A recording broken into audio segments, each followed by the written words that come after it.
Okay, here's the new link. See if it's good, and I'll give it to free our friend here. Thank you, sir. Just whenever you can, just log in and take a look. I'll position myself a little nicer. Yeah, I see Kevin Business Security Awareness Training. I see you in the right-hand corner. I hear you. Perfect. Works good. I like it. Thank you, sir. No problem. Yeah, a little box.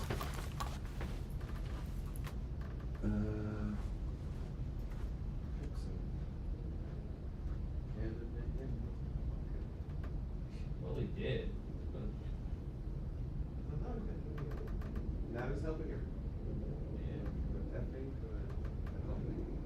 Wasn't he more of a freaker than he was a hacker? I guess you could say that about the phones. He was more of a phone freaker than anything. They don't use that name anymore. Well, yeah, I mean, I'm dating myself. I'm doing the hackers reference, from the movie. Yes, Angelina Jolie. Which his acting career went really well. He then graduated into a transgender, transsexual in Con Air. Believe it or not. He was wearing a dress on a convict police. Really? Great career move. Yeah. It's a little better. Okay. Yeah. Looks good. Excellent. All right, I guess I just got to share that link with our friend. Yeah. Good luck. And we're good. How do I do this again? Copy. I guess I could put it into Teams also. I just don't know where Teams is on this machine.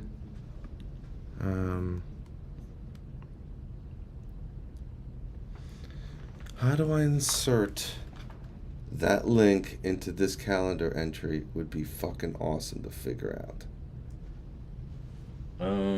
Where are you sending texted myself? I just texted to myself. You can do that. Ed? Yeah, you can send to yourself. You know? And then just fucking grab that shit. Yeah. There you go. The only thing I have the Cyber Masters around it. Whatever, who gives a fuck? Hey. Little advertising. Yeah, that's right. You are the Cyber Master. It's a little advertising action going on. Okay, edit. A little shameless plugging, never heard.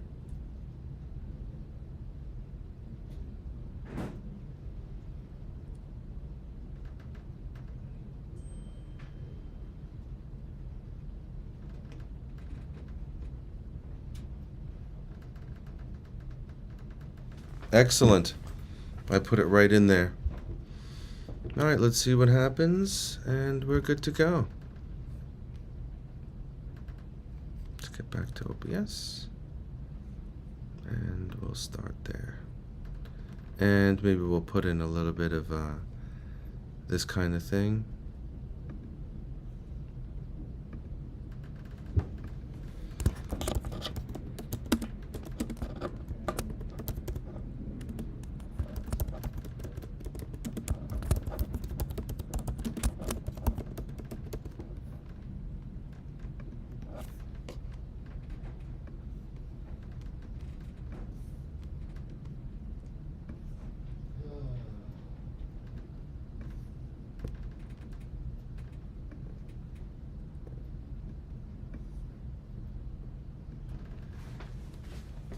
There we go. Lighting's not perfect in here, but what are you gonna do?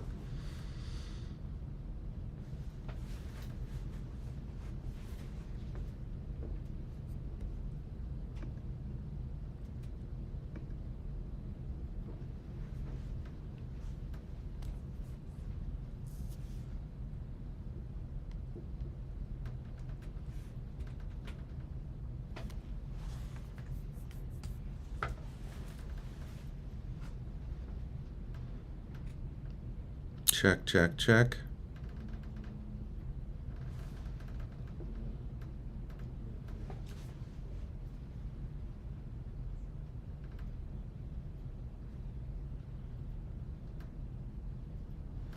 You close the door here.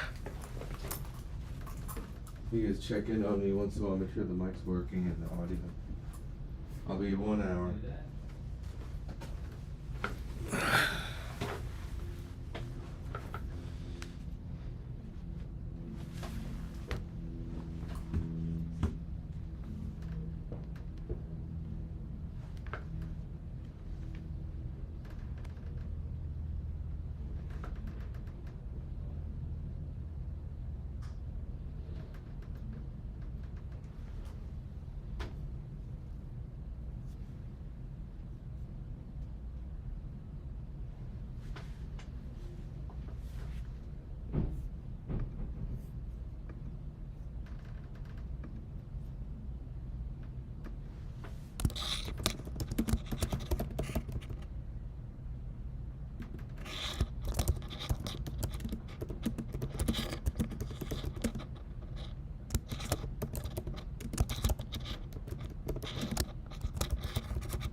Welcome to our training session this morning.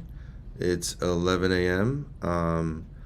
We've been asked to provide a ransomware security and level 1 cybersecurity training.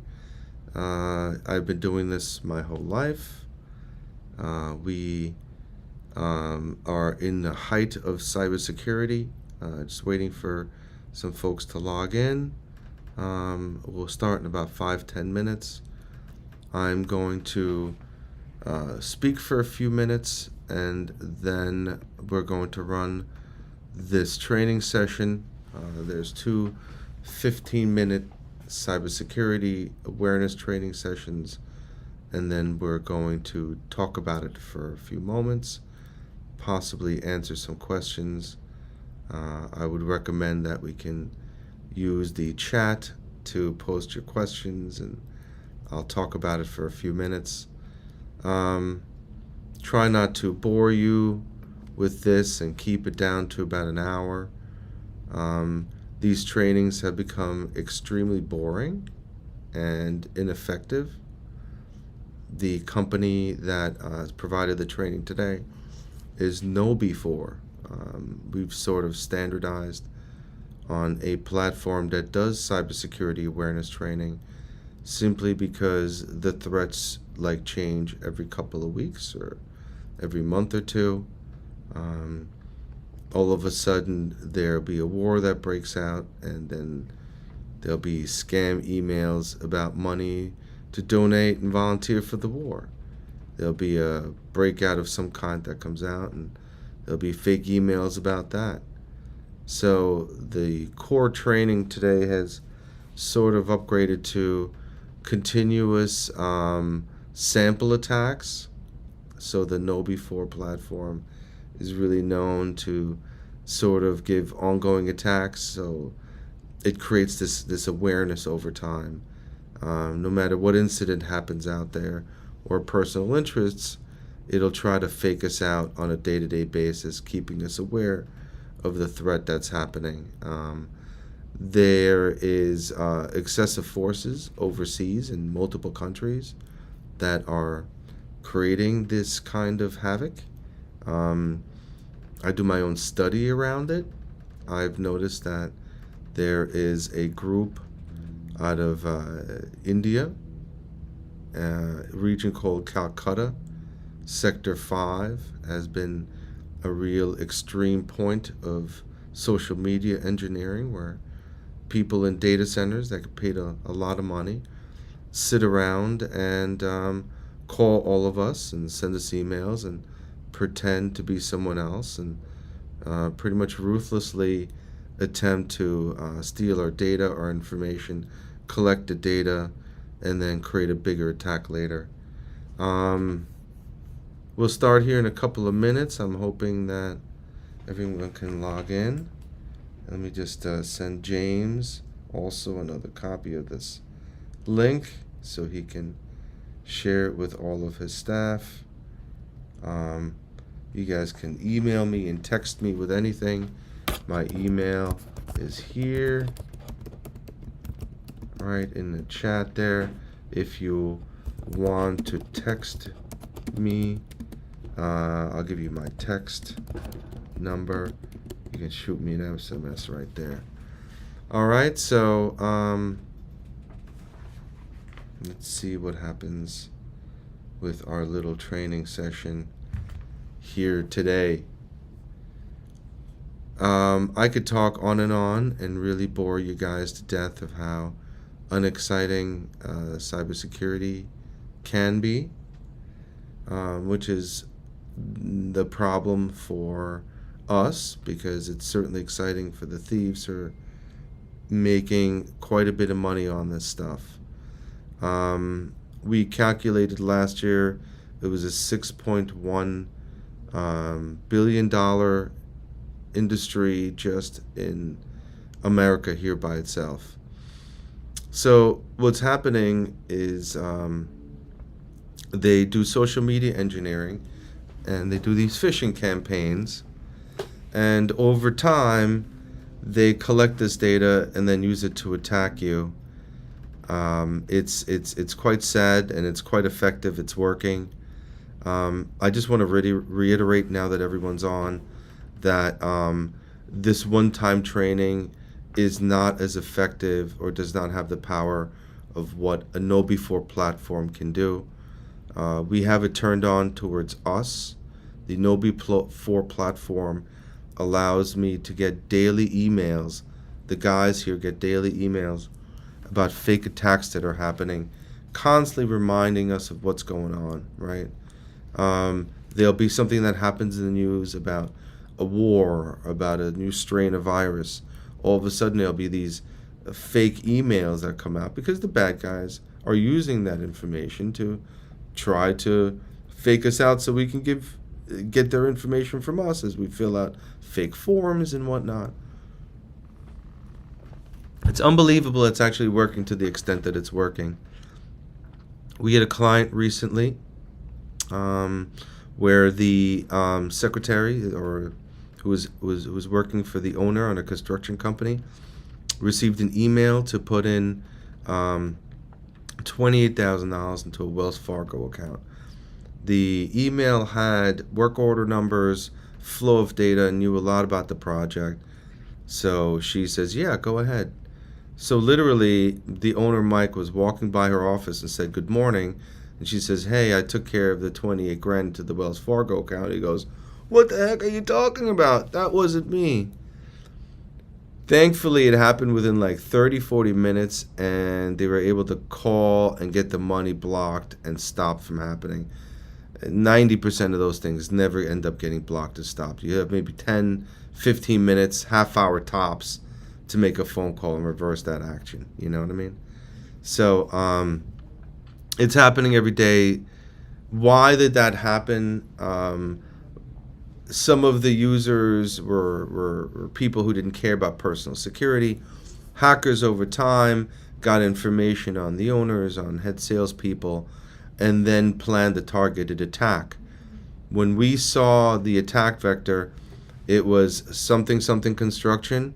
They bought something I construction, put an I in there, couldn't even tell. They were pretending to be the owner, right? And so we did a couple of things there. We told them that any Wells Fargo transaction, there has to be a double check, a text, a phone call. They kind of built that into their workflow. But now there's information out there that is being sold on the dark web about them. Once their attack happened, it's sort of out there for good, if you will. All you can do is change your information over time, right? But they didn't change your company name.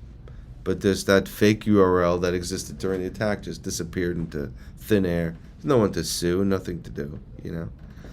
Anyway, I'm going to start the Kevin Mitnick ransomware training. I want to talk about this gentleman here, Kevin Mitnick.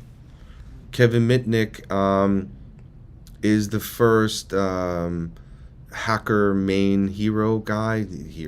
bad guy that was arrested, and they made a movie about him.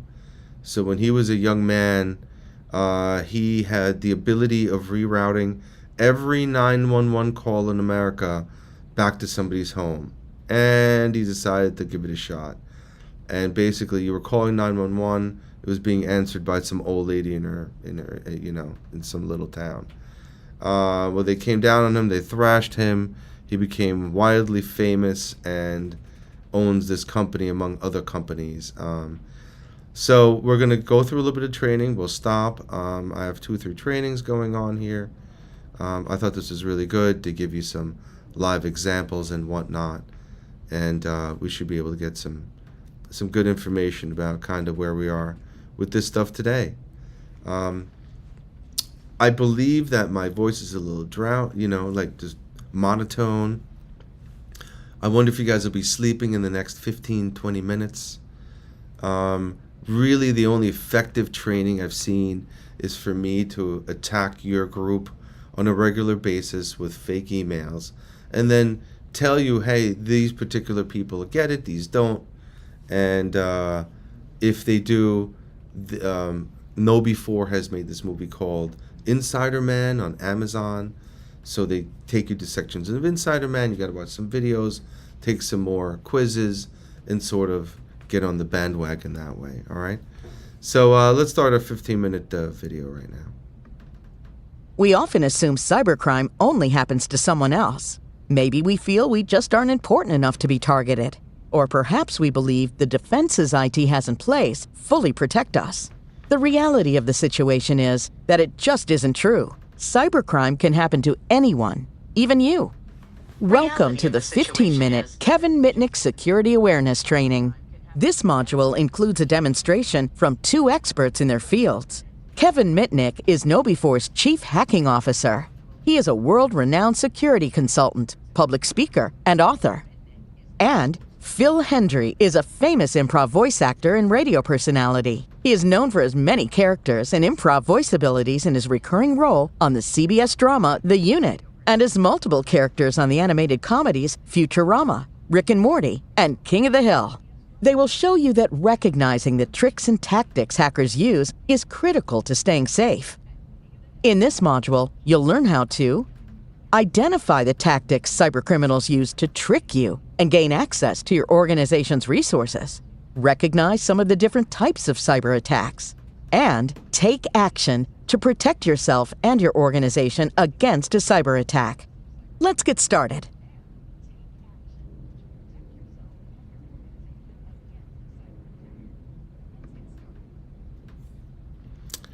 A successful cyber attack can lead to serious consequences for employee and the organization. Below, you'll see 3 headlines describing real successful cyber attacks Click on the cards to reveal the aftermath of the attack. Intern password stolen and used to gain unauthorized access. The organization's control systems were shut down until a ransom payment of $4.4 million was paid to the organization. So, just cutting back here for a moment, keeping in mind what's happening in Suffolk County. The entire Suffolk County government is under a cyber attack. They said they've been hit by the Black Cat group, which is a terrorist group out of Sri Lanka. So they said that they're the reason the system's been down for 2 weeks, meaning that all of the police department, emergency operation, social services, yada yada, they're down for more than 2 weeks. They said they've been asked for ransom. In that particular case, they didn't shut down their systems. They copied their data supposedly, put it available for sale, and now are asking for ransom to avoid that from proceeding. So different ways to go for that to happen. In most cases that we've experienced, we had an international dealer where their entire systems had a screen on it that said that unless you pay us several million bucks, we will not let you back into your systems. Even though a recovery took place, we did not know what data was stolen and now being sold to competitors.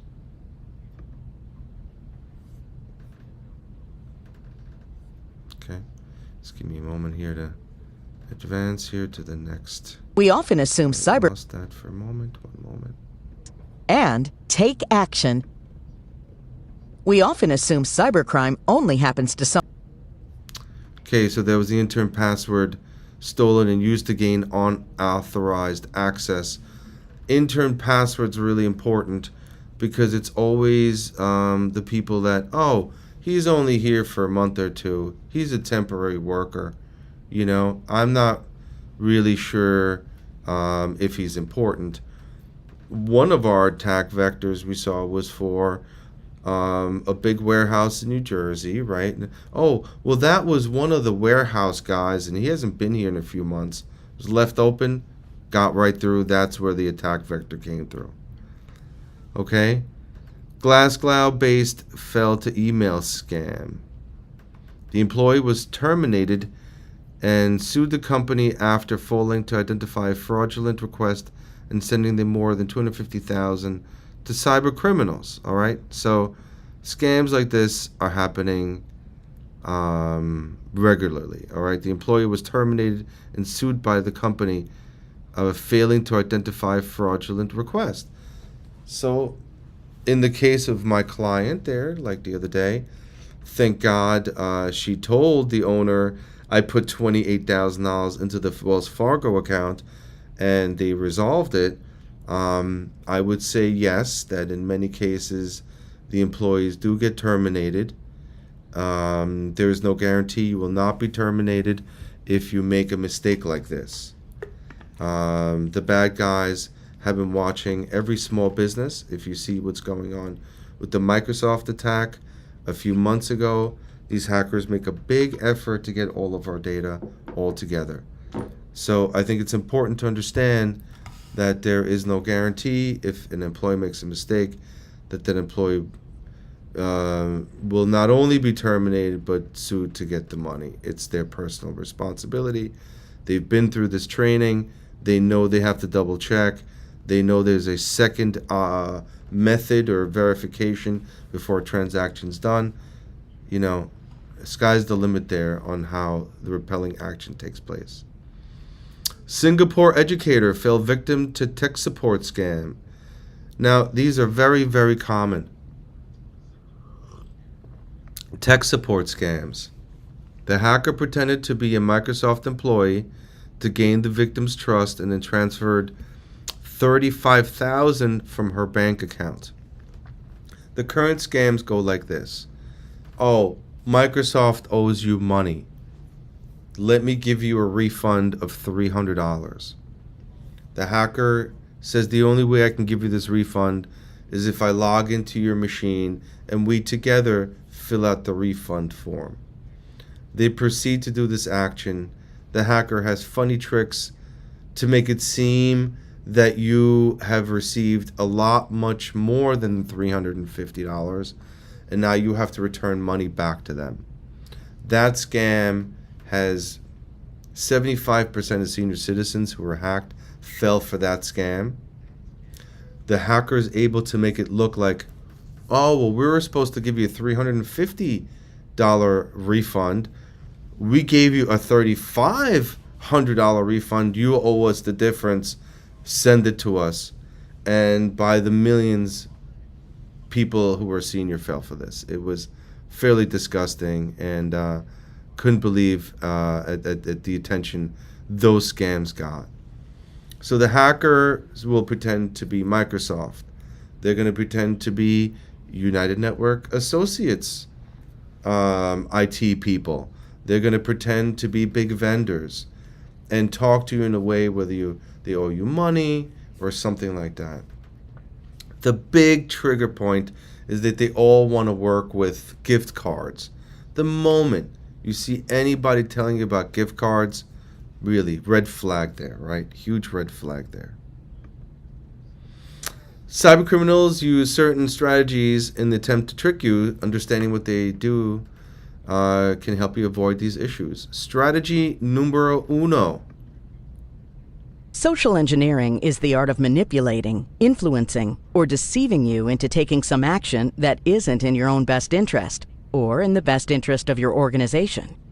The goal of social engineers is to obtain your trust, then exploit that relationship to coax you into either divulging sensitive information about yourself or your organization, or giving them access to your network.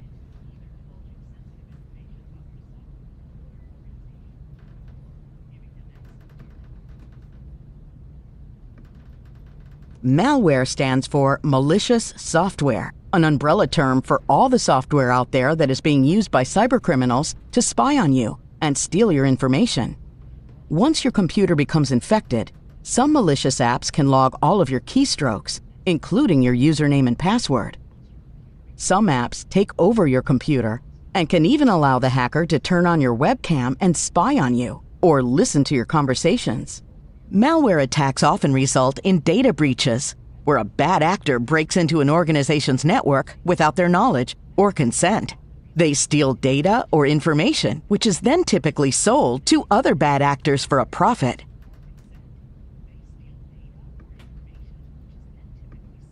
One type of malware that's in the news a lot is called ransomware.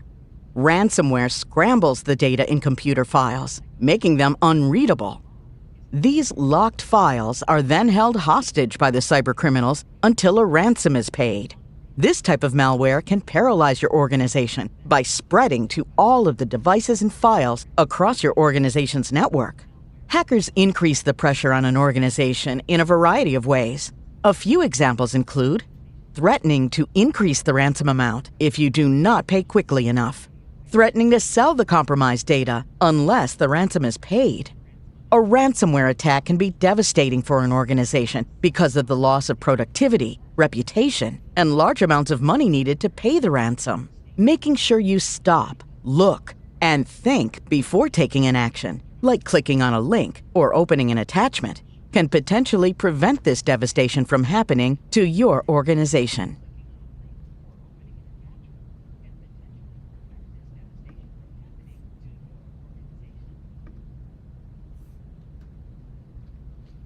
Okay, the two most common digital attacks are specifically focused on getting you to take an action that will harm your organization or you personally. The hackers don't really care if they're getting organizational data or personal data. It all has value for them to grow that pool and ultimately create a phishing attack, which is a targeted attack once a lot of data is collected. Phishing is the most common digital attack. Phishing is the process in which scammers try to trick you into giving out sensitive information or taking a potentially dangerous action, like clicking on a link or downloading an infected attachment. They do this using email disguised as contacts or organizations you trust so that you react without thinking first. For example, you receive an email that looks like it's coming from your IT department telling you that there's a problem with your email account and you need to reset your password. You are asked to click the link in the email. The link takes you to a password reset page with a password field, which is what the scammer is after. Once you enter your password, you've given entry into your account. The scammer now has access to your computer and can tunnel into your organization's network. The most effective way you can combat a phishing attempt is to be suspicious of all emails you receive containing links or attachments, especially messages that are unexpected.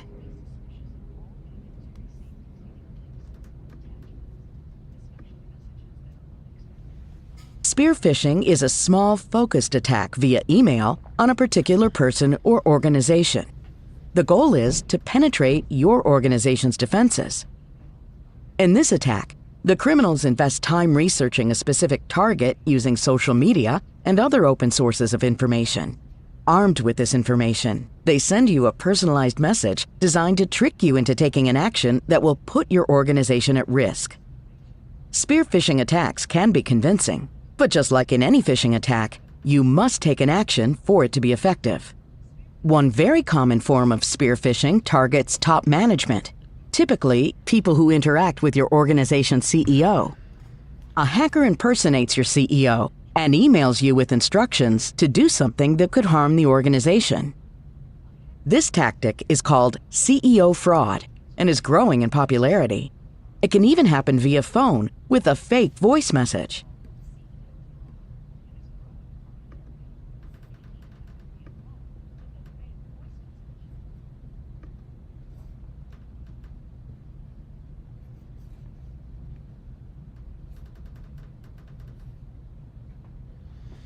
All right, guys, take a look. We're going to do a couple of tests here and see if it's a fish or if it's real. All right, so let's take a look here. We got this one from it@yourorganization.com. Your mailbox is full, right? Your mailbox is almost full and you may not be able to receive incoming messages as a result of this. Kindly follow the link below to activate your allocated space. Activation link, Microsoft team, all rights reserved. This should be quite suspicious to all of you, okay? It's a fish. It's a fish for many reasons. While we may not be, the most professional looking folks, certainly all the messages that come from us will have a level of professionalism and clarity, and you'd know who it's coming from. You'd have a contact information. This is a very strange and ambiguous kind of where is all this coming from. Let's see what Know Before and Mitnick here wants us to learn about this. Show me. All right, subject. Be careful and check this misspelling or bad grammar. Hackers, apparently there's like no English classes in grammar school at hacking school. It would significantly increase their attack vector if they did take some English and grammar classes, because this is a constant. They're saying strange things, putting weird stuff in there. Be careful and check misspellings. In any corporate email from a bank, from anybody, should be no misspellings, ever, right?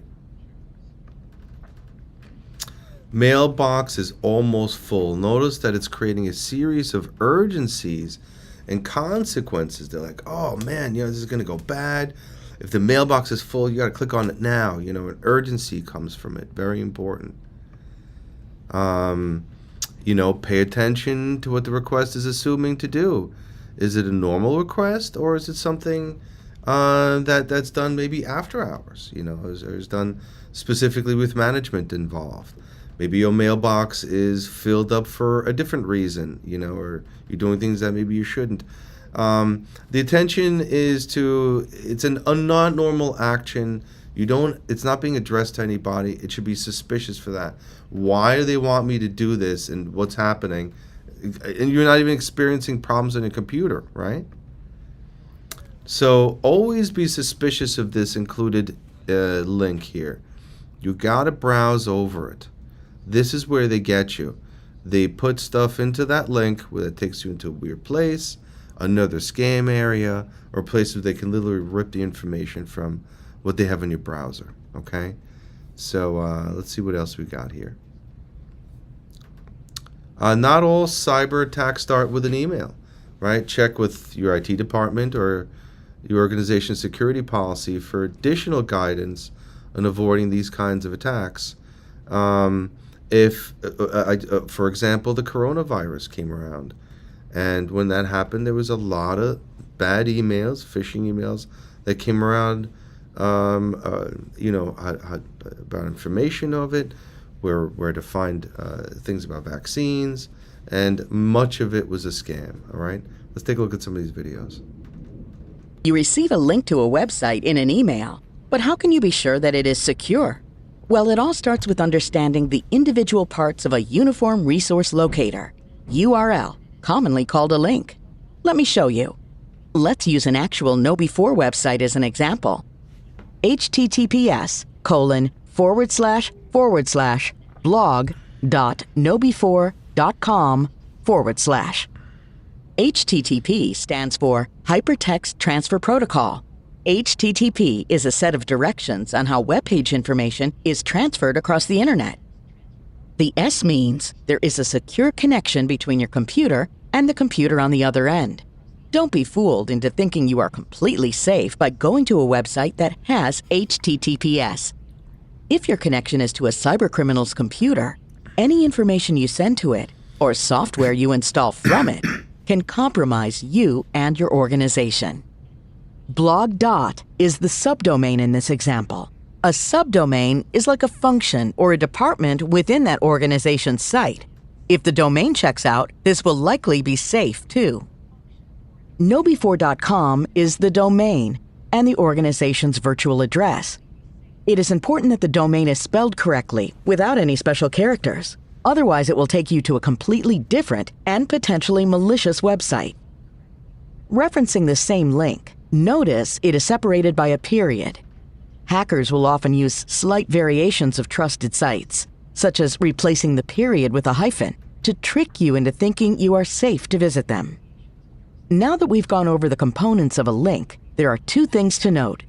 Review the link carefully. Hackers may disguise, misspell, or add extra characters to the link so that it looks like a trusted website. When in doubt, don't click on the link. Search for the website's actual domain using a search engine like Google or Bing. If anything looks suspicious, check with your IT and/or security team to confirm that it is safe.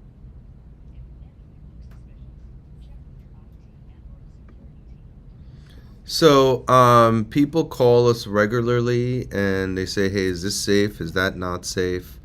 We accept those calls. We're happy to help. It gets very confusing. We'll check it out. For example, for myself, I get daily emails from the admins of Facebook telling me that I'm a horrible person, they don't like the show, and everything's been turned off. 3 to 4 day. I see them in my spam folder now, but they're relentless, trying to get you. More and more, employees are using wireless connections to reach the internet while working away from the office. Coffee shops, libraries, and even public parks seem to offer Wi-Fi connections that can be conveniently used to access the organization's network and get work done. Be cautious, as these Wi-Fi connections can be unsecure, and bad actors want to see what you are doing while online. Never connect to public Wi-Fi unless you are using an organization-approved VPN or virtual private network. This technology creates a safe internet connection that shields your online activity from criminals. Now, I got to talk about this a little bit because they have this thing called the dark web, and that's where a lot of hackers interact, if you will. And when we have machines or people go and want to search the dark web, they'll get a machine with an alias information on it and go to public Wi-Fi and begin to surf. Public Wi-Fi is quite open. I'd be very worried about doing any kinds of serious transaction on open Wi-Fi. Now listen, go to your hotel, go on the Wi-Fi, watch your movies, do basic stuff. I wouldn't do banking or anything serious when you're connected to a Wi-Fi. You do it off of a hotspot on your iPhone or your cell phone, but be careful what you do with public Wi-Fi, especially big events at hotels. We believe those are pretty much keystroke recorders everywhere, hackers watching where people are logging in. One of the biggest threats from social media is the abundance of shared information that can be used by social engineers to trick you or your coworker. Travel plans are an obvious example of information that you should never share online. Announcing that you won't be home is never a good idea, but there are less obvious pieces of information that put you and your organization at risk. Any type of sensitive information is like gold to hackers. Think about it from the perspective of a social engineer. Will the information you are about to post be useful in conning you or your coworker? Make sure you understand your organization's policy regarding sharing information on social media.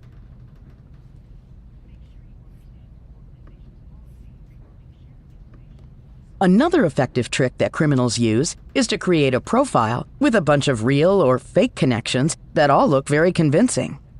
For instance, the profile could appear to be a headhunter who wants to talk to you about a career move, a potential romantic interest, or someone in your industry who wants you to speak at an upcoming conference. But fake profiles are a growing trend throughout social media and are designed to trick you. So take a close look at any requests that you receive. Some common aspects of a fake profile include model quality or celebrity lookalike profile photos, an incomplete or generic profile, poor spelling and/or grammar, or a suspicious work history.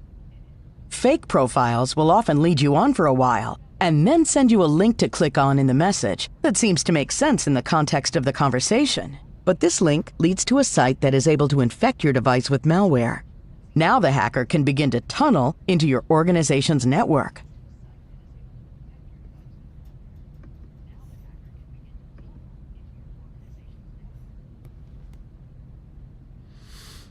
Alright guys, let's take a look at a little example here. Review Ricky's social media post below. Hey Ricky, just got back from Italy, looks pretty beautiful, so excited about our new business with XYZ Enterprises. Thank you, Guyana and Enzo, for your hospitality. Can't wait to get back to you. I saw you met with XYZ Enterprises, right? Let's see what they got going on here. Also, how are the best answers doing? They're so cool. So take a look at the way this guy has created his post. Looks completely legitimate here, right? And I saw you met with in Italy, right? Let's put in Italy here. So you met with XYZ in Italy. Also, well, how's he doing there? Gianna and Enzo doing. All right, very nice. Be careful. A friendly post could provide cybercriminals with enough information to craft a personalized message that could make you more likely to fail with their tricks. So, this particular exercise was pointing out that some hacker who is sending out social media information is like, hey, you know this guy, you know that guy, and sort of formulating a relationship and then using it to attack someone else. I'm going to talk about this a little bit later. I had a friend who passed away on August 17th, 2021. Well, I noticed that last week he tried to friend me on Facebook. So be aware that these brazen individuals and groups overseas have collected enough information on deceased Americans and now is looking to befriend me and started sending me messages about things that I used to remember about him. I was so disgusted. Can you imagine that? I put an APB out I said, listen, people are trying to pretend to be Steve Davies here, obviously a hacker, right? Pretty scary, very brazen. Cyber attacks can all be set into motion in person or with a simple phone call, right? So let's watch Kevin and Phil's demonstration how a cyber criminal can trick you to installing a Trojan without even going onto your computer. Hey, Phil Henry here. I've been working with my friend Kevin Mitnick on learning some social engineering tricks to go along with my voice acting skills. In this scenario, I'm going to install a program called a Trojan that will give me complete control of the target's computer. Now, Kevin taught me to always use social media, like LinkedIn, to find a good person to target. In this case, I'm targeting a new employee in the accounting department. Now, this person says she just started, so let's try her.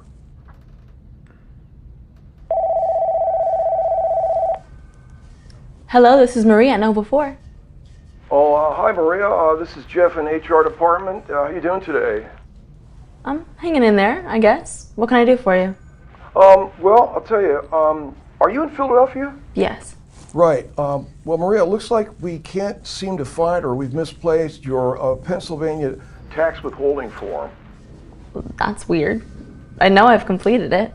Yeah, you know what? It happens. It happens occasionally. But what I'd like to do is, I'd like to send you a copy of the tax withholding form via the email, have you fill that out and send it back to us right away. So there's no delay in your paycheck. I don't want that to happen. Yeah. What do I need to do? Okay, is your email still marias@knowbefore.com? Yes. Okay, solid, great. So I'm going to send you a copy, okay, and you need to complete it. And this is going to act as a digital signature for you until you can come in and sign your real signature to it, okay? So can you check and confirm that you've received it, please? Yeah, I received it. Okay, great. When can I get this back to you? If you could just, take a minute and download the attachment now and then, fill it out so that there's no delay in me, processing your paycheck. Okay. I opened it and it says to enable content. Do I click that? Yeah, go ahead and click on that and then fill out the form.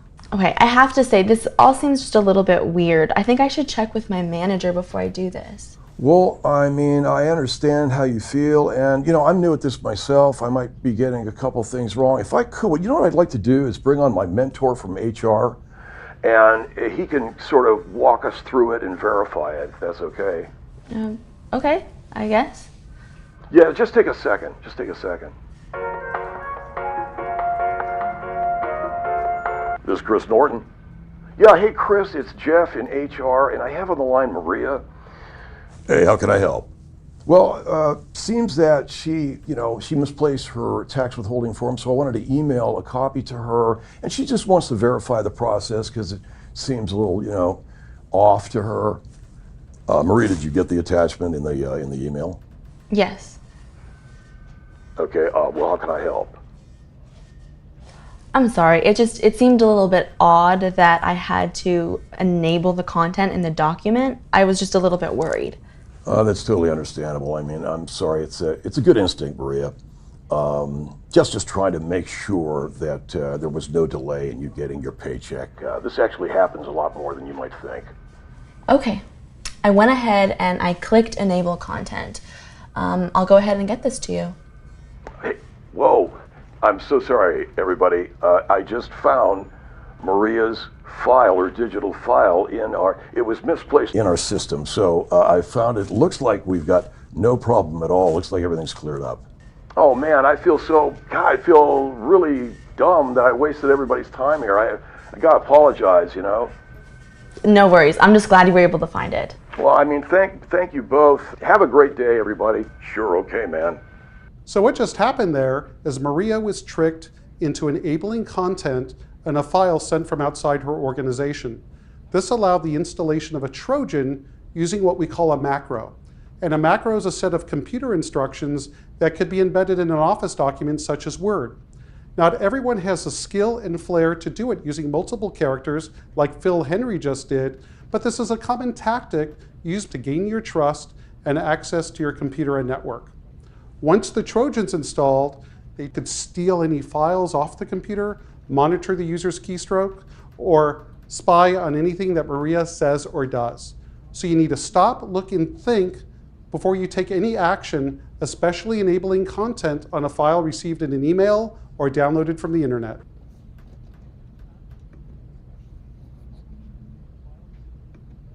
There's no getting around it. You are a target, and the threats we have reviewed happen much more frequently than you realize. This is why it is so important for you to remain cautious. If you receive a suspicious email, text, or phone call, never take an action or respond to it. Rather, contact the organization directly using a customer service phone number listed on their website. You play a central role in protecting your organization against the cyber threats it faces every day. Stay alert to your surroundings. And remember to stop, look, and think before taking an action. Next, take a short quiz before you conclude your training.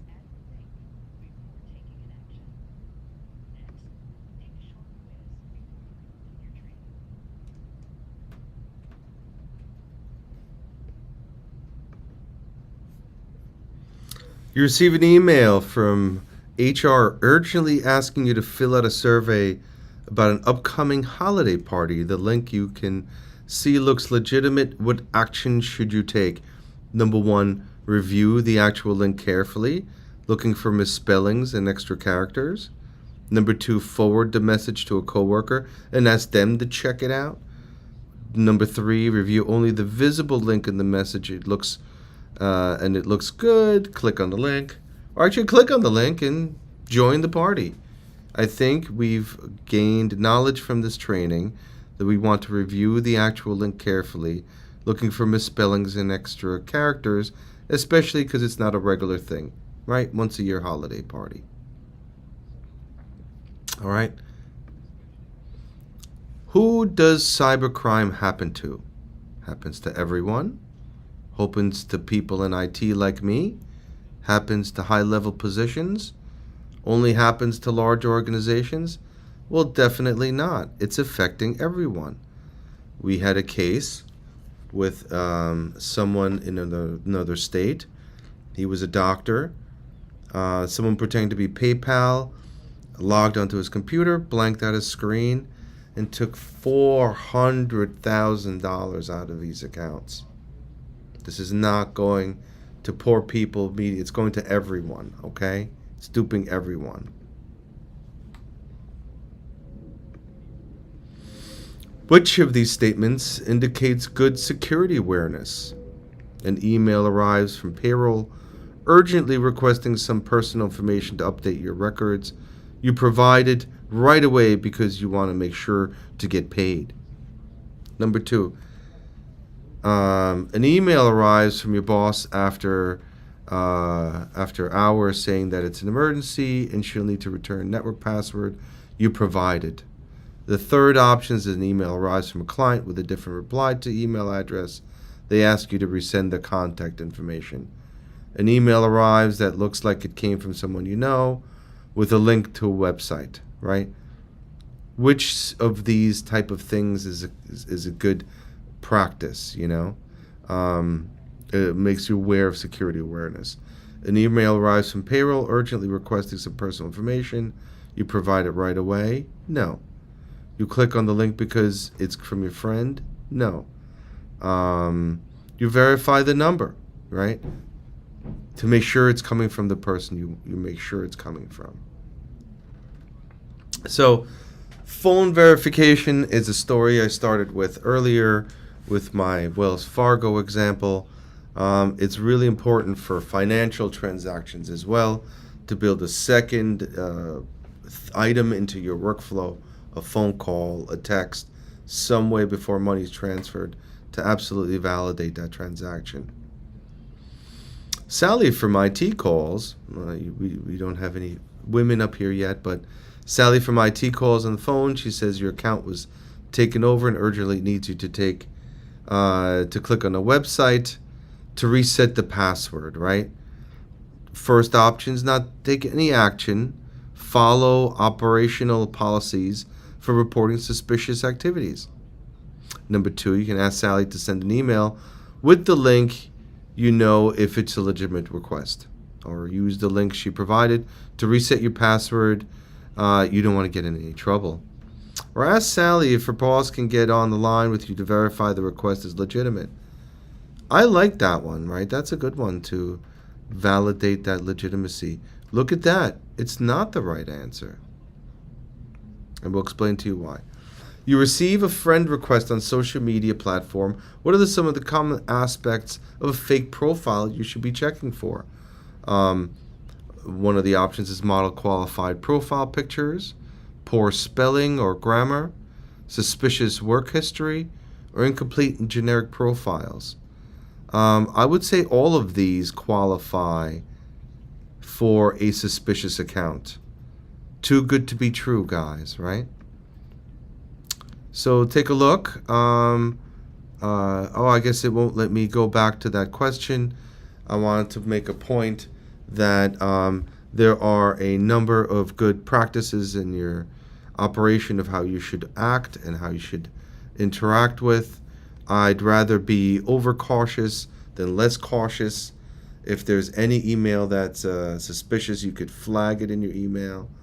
You can call IT. You can take a picture of it with your phone and then carry it around to others to show them what could be wrong. Remember, I really want you to look for three main things. Is it a surprise email of something you didn't expect to see? And if it did come from there, browse over the link. Does the link and the other information about links on the page or the name of the person have anything associated with the company you're getting that email from? If you're getting an email from Chase, but if you browse over the link and it takes you to Uganda, highly likely that is not the case. Chase is smart enough, I assure you, to engage the proper links into the right emails when they need. So don't be duped by that. Urgency, very important. They're constantly, please do this now. They're kind of like, hey, go now, do it fast. So they want to kind of throw you off. That's a big deal. And certainly they may know information on you. In the case of my client, well, they knew PO numbers, they knew this. Well, that was done from these phishing campaigns you just heard about a little bit ago. So they're constantly taking you up and down this road to figure out what other ways they can dupe you. It's an ongoing thing, this duping of the, duping us to figure out how to get more information out of us, building these databases. There's something called the dark web. On the dark web, which you may have heard about, it's actually I apologize, I'm just getting pinged here. The dark web is a location where passwords are sold and information is bought and sold of our data. So, for example, if a major website gets hacked, or Toys R Us, for example, if they got hacked, all that information will be aggregated and sold as lists on the internet.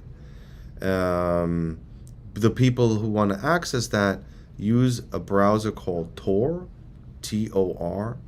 I don't recommend you do this. I'm just explaining how it works. And through this Tor browser, individuals can search for lists and download them. Inside these lists are our usernames, our addresses, our contact information, passwords to our systems. I worked with an investigator recently, and we found out that he played Word with Friends with his wife 10 times. In December 2019, we knew his score and his passwords and other places he used that on.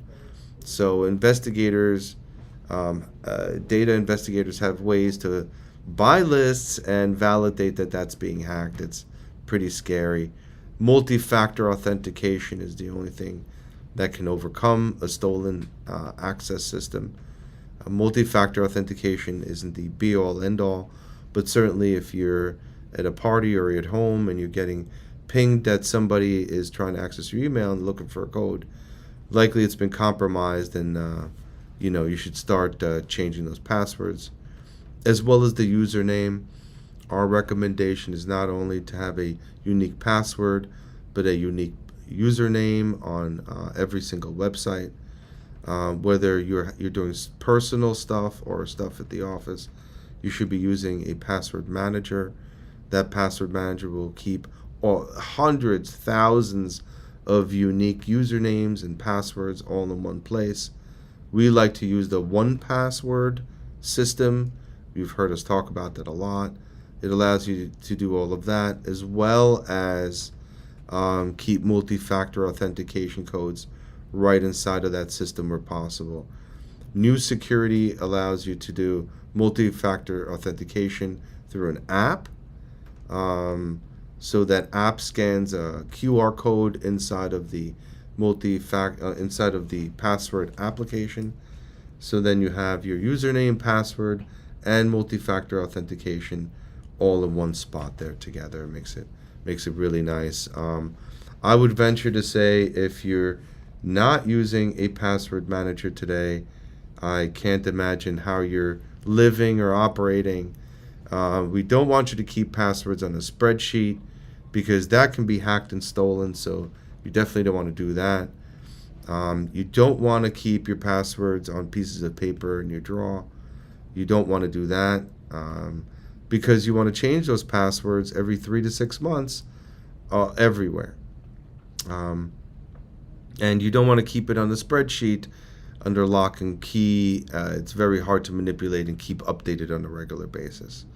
So there's apps made for this called password management apps. Microsoft even has the Microsoft Authenticator, which is pretty good. Google has one, Apple has one. The reason I like a third party is because it allows you to have Google, Microsoft, Apple all in one system instead of these unique fiefdoms. The third party password manager will keep sort of all of this stuff together in one place. So I prefer that. That's very good. Again, 1Password, not to be redundant, there's one of the systems I recommend. Please check with your IT people if there's any suspicious email. Check with your boss before you click on it. There's no reason to be brazen. I assure you, thereafter, all of us in this building, in this region, we see everybody getting calls, getting attacks. One of the interesting ones I'll leave you with before we end in 5 minutes is that my mother got a phone call from someone saying they had me kidnapped because I hit their car on Northern Boulevard, and I was being held in this house unless my mother gave them $2,600 to resolve this accident. She actually freaked out, but she called me. She's like, "Oh my God, you're being kidnapped." I go, "No, I'm in my office in Garden City at the time." And she bought it. She actually bought it and thought it was actually something real. I was a little insulted because it was only $2,600, but whatever. I've worked with investigators and been told this is quite an active scam. So while I was her son, she was able to prove it out. But people call for cousins, uncles, relatives they haven't seen in a long time. Say they're in trouble, I need the money. And would you believe it? By the millions, people fall for it and then they give the money, right? So be very aware of that. I have a couple of other trainings going, but I'm sure everyone's pretty much bored to all wits at this point. I thought the Kevin Mitnick training was very positive. My follow-up is also very brilliant, just to toot my own horn. And you guys can call me if you have any other questions. Unless there's any other last-minute items or questions, we're going to end there. I have a couple of other series of trainings if you guys want to see it. My main focus is going to become social media training. The fact that there's fake accounts online is a big deal. You can see what's happening with Twitter and Elon Musk. Elon Musk is arguing that more than half of the Twitter users are actually bot accounts. I would say at least 10 to 15% of my user base on Facebook are these bot accounts that I'm still cleaning out. I don't know their purpose exactly, but they're watching. We actually did a show the other day, and I tried to get the hacker on the phone. The hacker actually began to listen in for about 10 minutes of what we were saying. So I don't know what these guys want from us and all the espionage they're doing, if you will. Guys, if you have any questions, let me know. My name is Ed Eisenstein. On this channel, I disguise myself as Ed Notella. My experiment here is called a honeypot. I create fake data and see who falls for it. We have systems that create honeypots as well. We recently installed this Sentinel-1 system at a school, and on a Friday morning automated an entire virtual cyber attack honeypot with all this fake information that if hackers were to intrude there, they'd be finding that first, right? So I like working with an alias. I recommend using an alias when you go online, especially with questionable stuff. You can get telephone numbers and credit cards in this alias name at this point. It's hard to keep track of if you're not doing good things. I'm doing it just to protect myself. So anyway, thanks guys. It's almost 12 o'clock here. Please be aware. I assure you, the American citizen, the New York employee, the Long Island employee is ripe as can be for these hackers to go after. Their success rate is high. I would say probably because of the amount of senior citizens in our region. And they probably looked that up and saw there's a lot of old folks' homes, things like that. And they're really preying on our area pretty heavily. So not only that, but please engage those senior citizens and tell them about what's happening and that these people are calling and saying this terrible stuff. And, just make other people aware of that. Be part of the AWARE campaign, right? Especially for old folks. Oh, really? That really happens? They had no idea. I mean, I told the story to this person that my mom got a phone call about a hacking. Oh, that really happens? Like, it sounds ridiculous. Most people aren't aware. Anyway, have a lovely Friday and rest of the week there. And hopefully see you guys, in the next training, if James forces you. But that's really up to him, right? Not up to me. Bye.